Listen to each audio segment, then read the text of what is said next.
Hello, everybody. Thanks again for tuning in. This is Hear Her Sports, and I'm your host, Elizabeth Emery. In today's Fast Track episode, we'll be talking a bit about coronavirus with professional Dutch road and cyclocross cyclist Lucinda Brand. This is a special treat for me. I became a huge Lucinda fan after spending the winter obsessively watching every cyclocross race possible. In the show notes, I've included links to some of those races. With no sports to watch live, I recommend cyclocross, which is super fun to watch. They're action-packed and only 45 minutes for the women and an hour for the men. Global Cycling Network offers free viewing of most of the major series. World Cups are available through the paid service NBC Gold. I want to give Global Cycling Network a particular shout out because their coverage is free and the commentary is excellent. They often have women commentators, although I wish they did that even more often. In any case, Marty, the main guy, is doing great work. So this past week I've been wondering how Hear Her Sports fits into the current sporting world. On one hand, I wish I could just keep on as before to maintain some sort of normalcy. On the other hand, I want to focus entirely on the pandemic. There's probably a good balance in there, which is what I'm aiming for. You can help me out. I'm interested to know what's occupying your thoughts right now, and if there's anything sporty that you're curious about in particular. Send an email to elizabeth@hearhersports.com or leave a message at 725-BE-BADASS. But let's get on to the show. Lucinda Brand just finished the cyclocross season with Telenet Baloise Lyon and was beginning the road season with her team Trek Segafredo. As she and I discussed, the women's team has two female directors, Ina Joker-Tutenberg and Giorgia Bronzini, both superstars in their racing days. It's only recently that former pro women racers have been able to get this kind of work after retiring, so this is a really big deal for the path towards greater equity. Lucinda talks about her current thoughts of the extensive race cancellations and how she's tackling training with uncertainty. She has been a professional rider for 11 years. On the road, she's won 4 Dutch national championships, GP de Plouay-Bretagne, 3 stages in the Giro d'Italia Femminile, and the World Championships team time trial. During this past cyclocross season, she won 3 World Cup races, Namur, Grand Prix Erik de Vlaeminck, and Grand Prix Adri van der Poel.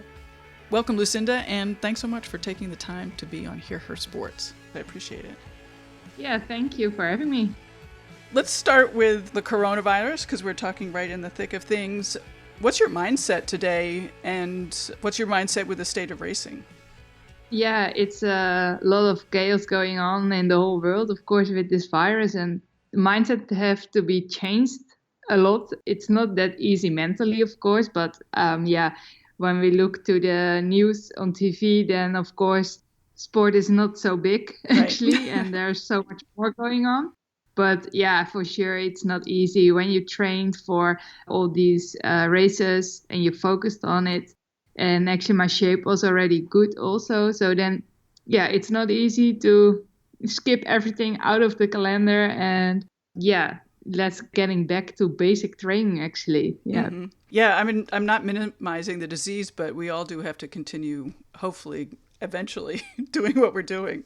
Yeah, definitely. We somehow need to try to continue what we used to do, even if it's not easy to do. And I think it's the best for the economy to continue as most as possible. For cycling means, and in sport general means just only training and not having a real goal already, because we don't know how long it will take. Right. And I gather from your website that you're not a huge fan of training. So how's that been? Yeah, that's true. It's never easy for me to, especially without a goal. And yeah, I always make it much nicer when I can go somewhere, especially if it's training for a longer time. So that, discover a little bit places where I haven't been yet. But for now, that has to be discovering my own country, I guess. And it will not be easy, but everybody is in the same place. So We all have to deal with the same thing. Yeah.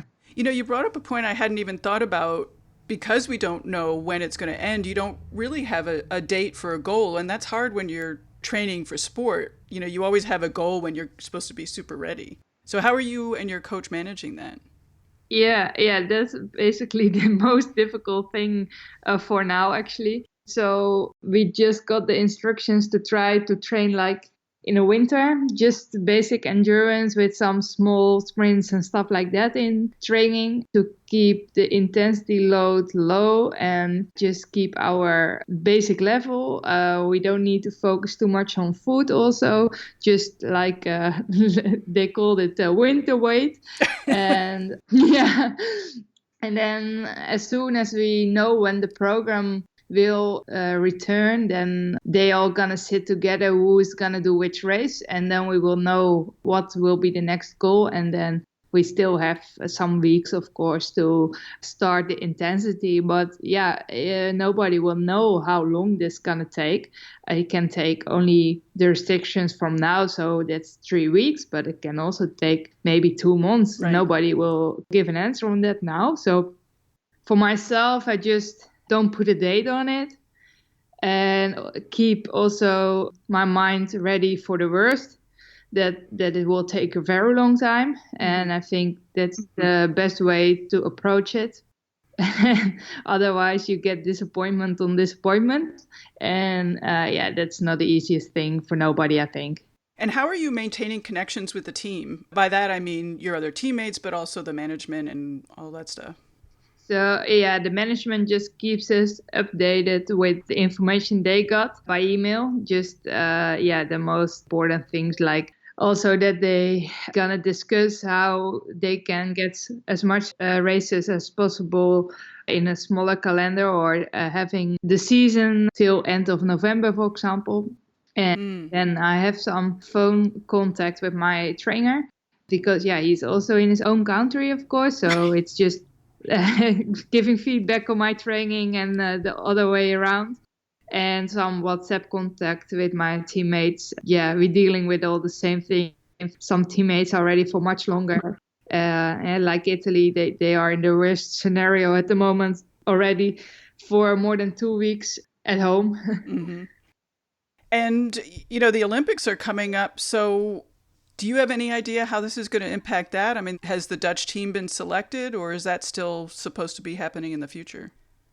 Yeah, that's a complicated thing. So we just got a communique from the Olympic Committee, the international one, that for now they're not going to cancel it, just because there's not enough information and it's too early to say then already that it will not continue at the date it's planned.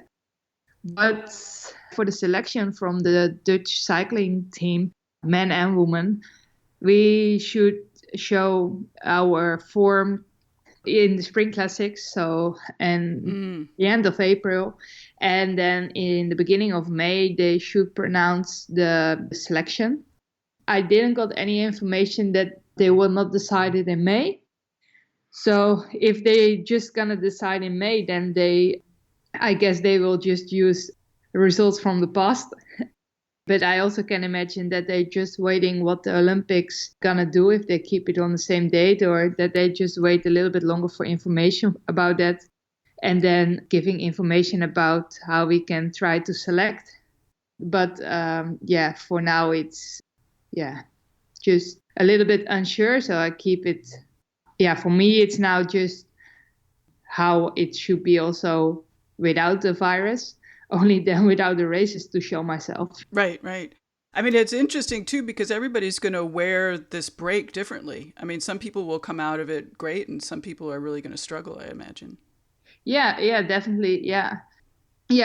I think we still should try to face it a little bit the same as in the winter. So then you also see, of course, a little bit difference between the riders. Yeah, that's normal, I think. Right. Well, let's move on to some more fun topics. Yes. I want to talk a lot about cyclocross because I watched a lot of the races. Luckily, the coverage has gotten really great, both of the men's and women's, so that's super exciting. Can you give us a sense of how hard it is to ride the World Cup cyclocross races?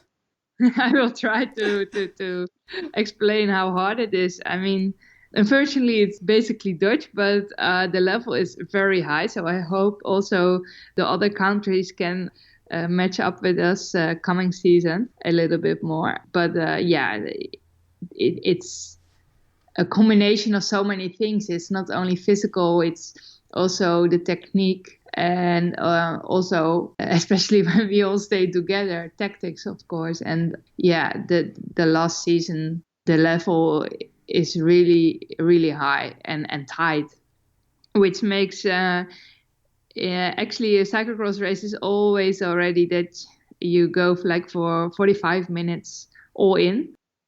So you're basically totally empty on the finish line. But yeah, when you're really fighting for the win still with 3, 4, sometimes 5 girls, then you maybe can imagine that you're even deeper to get that win. And that's very painful actually sometimes. Yeah, I mean, is it like constant pain and suffering from the starting gun into the finish? It's definitely not easy. Of course, it depends a little bit on the course if you're in pain from the start till the finish, and of course also a little bit on the form of the day. But an example like Namur, then there is another place you can recover, because it's or you're climbing or you need to be so focused in the downhills and the technical parts. There's no time to really take it easy. But if you take the World Cup in Zolder, then there are a few parts very important. And there are also a few parts where you really can say, okay, let's take it a little bit more easy and tactic. And I'm going to sit in the wheel, for example, or just also there's a little bit longer flat road in the finish line where you can take it a little bit more easy. So you can take a little breathe. But of course, that's also a little bit depending on the race situation. I mean, when you're in front and they're chasing with 3 riders, you have no time to take it easy, of course. So that's depending a little bit on different courses. But yeah, I think for like 80%, you're suffering all the time, yeah. Do you ever get into sort of a flow state, either physically or mentally, because, you're sort of learning the details of the course? And Yeah. A lot of times with World Cups, I'm doing a reckon already day before. So I really try to get the course in my head. And of course, it's very helpful that year after year, there are not that much changes in the course. So you get to know it better and better. But the fun thing of cyclocross is that the course itself, like the corners, how the underground is, it will change every time again. So even if you know the course perfectly, when you're on the start line and you face the first corners, then you know how it is. And even the next round, it can be different again. And that's just because it can be raining, or it can dry out because it stopped raining, or because another rider has made a mistake, so the line is wrong the next time. So there's that's the fun thing of it, that it's never the same. And so of course you can get yourself in a kind of a flow, knowing the course very well, but you always need to take in mind that it will change. Because the start is so important, what are you doing for a warm-up? Yeah, actually, I'm riding on the loose roller, so the ones you also see in track racing. Mm-hmm. And I always first have just the easy warming up, and everything is a little bit on high cadence, and then I will do some sprints, and sometimes I will try to do like a little bit run up, so then I go every time a little bit faster to really. Most important thing for me is that I'm warm, that I'm sweating, so that I'm really activated, and I'm mostly busy like 20-25 minutes with this. And the difficult thing of it is like to stay warm afterwards, because you always need to be on time at the start area because of the call up, and then you're standing still on the line. So we're always a bit early stopping the warming up, but then in the finish area, you also can ride up and down till the call up starts, and then I'm doing some real sprints on the road still. Mm-hmm. So how much time goes between when you get off the rollers to when the race starts? It sounds like it could be quite a bit. Yeah. It is. I try to really make it tight, but you can't make it too tight. So it's basically already like 15 minutes or something, right. Sometimes a little bit more. Yeah. Right. I want to go back to about learning the details of the course. Can you explain how you learn the course like the details of the course on the day or during the pre-ride? Like what's going through your mind? What are you looking for? How does that go? Sometimes I look how other riders do first, or already in the race, or just when someone else is doing a recon. Sometimes you discover some different lines because it might happen that you're not riding alone, and can be handy to have a different line or different ways of approach. So is it faster to run, or can you better stay on the bike? Those kind of things. If there is a really difficult point, I'm mostly gonna ask one of my coaches, Sven Nijs or other coach around there from the team, to help me out and to see if they have a better option for me, a better line. Sometimes you can better take a longer line, which is easier than taking the shortcut, which is harder. Those kind of things are very important. And I also try to see how's the wind and does that change anything for my start, for example? And those kind of things you're busy with when you're doing the recon. Mm-hmm. And is this a learned skill, or did you go into cyclocross because you were good at this kind of thing, figuring out the course and whatnot? No, yeah, I still have, I still can learn a lot. It all started with going with the flow, but once you're getting better, you need to get it more serious as well. So yeah, I can still learn a lot, and I'm also training on that. But I think I can read the lines sometimes good, but I'm also not afraid to ask help in it. So this combination is working well for now. And going to the World Championships, did you all on the Dutch team have a team tactic? I mean, did you plan on getting away as a group like you did? We didn't really have a team tactic, but we did discuss like we can't. We cannot ride behind each other if we still have some concurrence there. So then we decided it might be the best solution to try to get rid of everybody, and then we could fight with each other. So then we did agree on just helping each other to make a gap to the concurrence. That basically, I don't know if it's really a tactic thing, but somehow it is, because then you just can play the race you're used to, and you don't need to sit in the wheel while you're feeling good, for example. Why are the Dutch so good? Yeah, of course I get a question very often, and I don't have the real key for it. I do know that in the Netherlands we have, I think, a good way to get in the sport. So we have a lot of clubs, and a lot of clubs have also an own trainings area, which is closed from normal traffic. So it's a very safe environment, and you can do it from very young age. And you also can race on a very young age. You can start racing on your 8th year, and you also can decide in what kind of level. I mean, you can just do a club race, which is basically with a smaller group also, but you also can decide to do a national race, and then you need to travel a little bit more through the country. So that's also divides a little bit the level. And yeah, because you can do that already from your 8th year till, whatever call it. I think that makes it more interesting to stay in the sport, because you can just ride on the level you like to race. If you're not so fanatic, it's sometimes not so nice to race national races, because you need to travel a lot, and that takes a lot of time, and other riders are maybe a bit more fanatic. So then it's nicer to just stay close to home and do a club race. And then maybe sometimes later you get more interested and you're still riding your bike. So you can still start to be more fanatic. Mm-hmm. But if you didn't have a choice, you maybe quit already and choose for a different sport. So I do believe that that's really helpful, those things. And that's maybe missing a little bit in other countries. But I'm not sure if that's the only reason. It sounds like a good reason. And can you clarify, so each club has a dedicated cyclocross course that, I mean, not each club, but many have a dedicated cyclocross course? Yeah, I think quite a lot. And for example, if I see my own club, We have a very nice facility to give cyclocross training. We have a lot of lights around also because, in the winter it's early dark, of course, so it doesn't make it easier to give a training. But it's also open for riders in the area. So if you're from another club which doesn't provide this kind of training, you're welcome to join our trainings.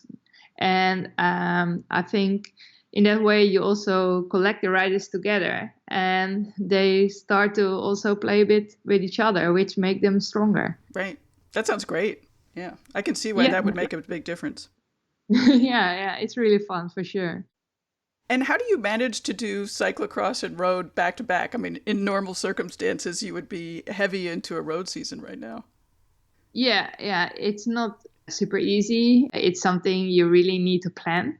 And you need to be very honest to yourself. I always think that physically it's not the most difficult thing because you can really make a good training plan and adjust and stuff like that. But mentally, you also take a lot of yourself. And maybe that's even counting harder, which can make it more difficult. And I always try to be honest in that way to myself, like, hey, how do I feel? And do I really like it in this moment? Or do I really feel like I need a break? And on that way, for example, I choose to start my cyclocross season last season much later than I did before because I just was a little bit empty and I needed a break longer than I was planned to do. So then I decided to start later with the races. And actually the training stuff, that's not so hard to combine because cyclocross training is very intensive. So you have your intensity training already, which you can use for the road as well. And also cyclocross training, you still need to train endurance, which you need for road racing. Right. So that way, I think you can combine very well. But of course, it's always like one of the two disciplines I'm not doing a full season for in races. If you count the days of racing, for now, I'm not doing so much cyclocross races. And I still keep quite a full road program. And that's also something you always need to look into. And that can change in the future. You talked about, needing a mental break. What do you find draining about competing? Because I know that you do like racing. You talked about how you like racing maybe more than training. Yeah. I definitely like racing much more, but you also need to be very focused in the race, of course, and you also need to travel a lot. So it's, of course, the full package, which can make it more tiring. So you're taking a break usually after the road season? Yes, and actually I also during the road season. So that's a big change from when I was just doing road racing. Then I really had a long break after the road and then started my winter training again.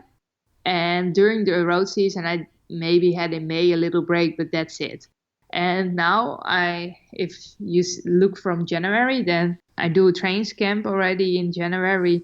So I have a little bit less races in that month. And then after the World Championships, I take first a week a break and then start training for the road season. But straight after the spring, I have a break of 2 weeks in May, which is a little longer than I maybe normally should do. And then I'm focusing on the summer. But then on the end of the summer, I take a break again. So let's say like in the end of July, I take a week again off and then I start again. So what I did last year after the World Championships, I take again a week free or 1.5 before I start on the road, on the cyclocross season. And then in the end of November, I'm not having a break, but I do have a training camp. So then I'm out of competition again to really get some good training in. So my breaks are a bit more spread over the year now. That's sort of an interesting way to do it. Yeah, I like it. So what do you like about racing? I like the game, actually. So just being fanatic, I'm super fanatic. And especially on the road racing is really the game. It's so much going on in the race. And I really like that. That's my heart is there. The game, that's really the thing for me. And yeah, working together with your teammates and thinking what's the best way. And yeah, in cyclocross, you do it more on your own, these tactics and how you should approach. But you're never bored in cyclocross because you constantly have something coming around. And otherwise, you're in a tree, I think, or something, or in a ditch. You're so good at really going hard, and particularly when times are really tough. And I notice that especially in the cyclocross season. And you like racing. So, afterwards in post-race interviews, you're always very cheerful. How do you maintain that sort of level of fanaticism that you're talking about when it's hard? Well, I sometimes do have a fight in my head by just giving up. But then I'm like, yeah, but why? I mean, maybe they get something and then I'm benefiting of it again. And maybe it's also coming a little bit that when I was younger and racing, I never won. And I always had to fight to even sometimes stay in the group, for example. I wasn't that good. So then you also learn to fight to get a result, and maybe that helped also a little bit to keep that mindset also in the races, that I just don't want to say when I finished that I didn't try everything to do better than I did. And maybe that's something in my head that I when I really tried everything, then I can't be disappointed on myself, actually, because I did everything I could. Maybe I could do things better, but I did try it. And maybe that's something what's then in my mind, that I just should keep going. That's great. Before we wrap up, I want to ask you about women in cycling these days. And I ask that in particular because you have 2 women directors on your new team. Yeah, that's really special, and I really like that. It didn't race so much with them yet, but I think women in cycling is getting bigger. So the peloton is getting bigger. Different jobs are more and more also filled by women. Also in the men's teams, actually, I do see some female Swannies, for example. In the Dutch Federation, we even have a female mechanic in the cyclocross team. So even there, it's growing a little bit. And cool. Yeah, that's pretty cool. I also was really excited when I heard it. So yeah, I think we are on the good way. And we should just keep up this way, actually. Yeah. Was the 2 female directors being with your new team, was that part of your decision making? No, it wasn't. I never have been thinking actually that way. For sure, I was really looking forward to work with them both, because I've been racing with them or against them, and I was always as a rider looking up to them. So then it's of course really nice if you can start working together. Mm-hmm. But it wasn't helping the decision to change the team. It will be interesting to see if you notice any difference having women directors versus male directors. I'll be interested to hear that later. Yeah, definitely. Yeah. I guess there will be some difference. I mean, I think men and women are still different approaching things. So there definitely will be a few things different. But I can tell you later when we did a few races if it's also important difference. Right. Well, anything that you would like to add before we sign off? No. I think, I really like to chat a little bit about these things. And actually, I think I told a lot about myself, and I hope people gonna watch all our races. Now it's more and more on TV. So I really like to hear that you also watch it so often. Yeah, the coverage has been really terrific and getting better. So I agree with you. I hope more and more people watch. Yeah, that will be great. Yeah. Well, thanks so much. Thank you. Cool. Thanks for joining this week's Fast Track. Share Lucinda's stories with friends who've been wondering how athletes are handling the competition cancellations. Connect with us on social at Hear Her Sports. Sign up for the newsletter and let us know what you've been doing to stay active this past week. What are your longer-term plans? Email elizabeth@hearhersports.com or leave a message on our hotline at 725-BE-BADASS, 725-222-3277. Our stellar design is by Agnes Studio, and music by the band Gold Mines. Till next time, keep a distance, but stay neighborly. Bye-bye.